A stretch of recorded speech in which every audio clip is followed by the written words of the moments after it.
आप देख रहे हैं नेटवर्क 33 राजकुमार के साथ। नेटवर्क 33 की आज की कहानी में आगे बढ़ने से पहले अगर आपने हमारा चैनल अभी तक सब्सक्राइब नहीं किया है तो कर लें और साथ ही बेल आइकन को भी जरूर दबाएं। तो चलिए बढ़ते हैं आज की कहानी की ओर। मैं और रिजाउल उस रात बाग जिला बस डिपो ही जा रहे थे बस को लगाने के लिए 8 घोड़ा रोड से, क्योंकि उस दिन का आखिरी फेरा भी लग चुका था, जिस वजह से बस में सिर्फ मैं और रिजाउल ही थे। हम दोनों बस डिपो की ओर बढ़े ही जा रहे थे कि रिजाउल ने एक झटके से बस के ब्रेक लगा दिए, जिस वजह से मैं सरपट अपने मुंह के बल गिर पड़ा और मेरा माथा कुछ देर के लिए झन्ना सा गया। कुछ सेकंड लेने के बाद जब मैं अपना सर पकड़े उठा तो मैंने देखा कि रिजाउल बड़े गौर से बाहर की तरफ टकटकी लगाकर देख रहा है। मैं इस पर अपनी सीट पर बैठते हुए बोला, तू पागल वागल हो गया है क्या? ऐसे अचानक से कोई ब्रेक लगाता है भला? चूंकि मेरा सर अभी भी चोट के कारण चकरा रहा था तो मैंने उस वक्त रिजाउल पर उतना गौर नहीं किया, मगर जब रिजाउल ने मेरे किसी बात का जवाब नहीं दिया तो मैंने उसकी तरफ देखते हुए कहा, अरे हुजूर, आपसे ही कह रहा हूँ, कौन सी दुनिया में मसरूफ हो जनाब। मैं इतना बोला ही था कि तभी बस के सामने के शीशे से कुछ जोर से टकराया।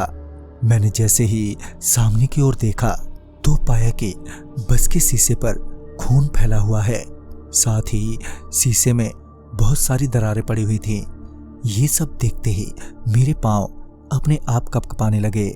मेरी नजरें सामने से हटी नहीं रही थी। मैं सामने की ओर देखते हुए रिजाउल से कहे जा रहा था कि बस निकाल यहां से, मगर रिजाउल ना तो बस रिस्टार्ट कर रहा था और ना ही कुछ बोल रहा था। फिर जब मैंने रिजाउल की तरफ देखा तो मैंने पाया कि उसका सिर बस के स्टीयरिंग व्हील पर झुका हुआ है और वो बिल्कुल भी हिलडुल नहीं रहा है। मैं किसी तरह अपनी सीट से उठा और रिजाउल को हाथ लगाते हुए बोला, अरे रिजाउल। मैंने अभी रिजाउल को हाथ लगाया ही था कि मैंने पाया कि उसका पूरा शरीर बर्फ की सिल्ली की तरह ठंडा पड़ गया है और साथ ही उसकी धड़कनें भी बंद पड़ गई हैं। मुझे अब समझ में नहीं आ रहा था कि अब मुझे क्या करना चाहिए। पता नहीं कौन सी बला हमारे पीछे पड़ी हुई थी।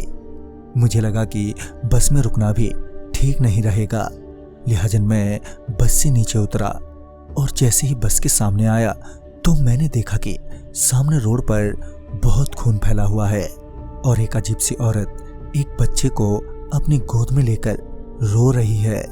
वो बच्चा भी उस औरत जैसा ही अजीब सा था। मैं तो कुछ पल के लिए उन्हें देखकर जम सा गया था। तभी मुझे कुछ अजीब सी चीखने की आवाजें आने लगी। वो आवाज सुनते ही वो औरत एकदम से चुप हो गई और जब उसने अपना सर उठाकर मेरी ओर देखा तो उसकी बड़ी बड़ी लाल आंखें देखते ही डर के मारे मैं वहां से चिल्लाते हुए भागा। अब ये बात तो साफ थी कि मेरी मौत अब किसी भी पल हो सकती थी, क्योंकि अब मुझे बहुत सारे कदमों की आहट मेरी ओर बढ़ते हुए साफ सुनाई दे रही थी, मगर मैं पीछे मुड़कर भी नहीं देख सकता था कि आखिर वो है कौन जो मेरे पीछे आ रहा है। लिहाजन मैं दौड़ता ही रहा और तकरीबन 3 से 4 मिनट तक पूरी जान से दौड़ने के बाद मैं वहीं सड़क पर ही नीचे गिर पड़ा। मेरे गिरते ही मैं ये समझ गया कि अब मैं नहीं बच पाऊंगा, मगर जब मैंने सामने देखा तो कुछ ही दूरी पर मुझे एक दरगाह नजर आई, जिसे देखकर मुझे ये अंदाजा हुआ कि मैं अभी मात्रा रोड पर पहुंच गया हूं। और फिर जब मैंने उठकर पीछे देखा तो वहां पर कोई भी नहीं था। मैं उठकर सीधे उस दरगाह में चला गया और वो रात मैंने वहीं बिताई।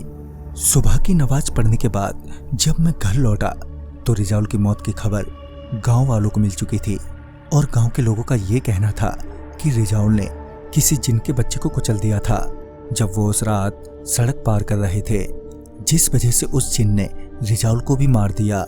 मेरी भी मौत उसी रात हो जाती, मगर मैं माद्रा रोड के उस चमत्कारी दरगाह तक पहुंच गया था, जिसके बारे में कहते हैं कि वो दरगाह एक रात में ही अपने आप ही बन गई थी। तो दोस्तों, इस कहानी में बस इतना ही। कहानी आपको पसंद आई हो तो लाइक शेयर करें और साथ ही हमें कमेंट बॉक्स में जरूर बताएं। तो मैं आपका दोस्त राजकुमार जल्द ही मिलूंगा ऐसी ही एक नई कहानी के साथ। तब तक के लिए बाय। And take care.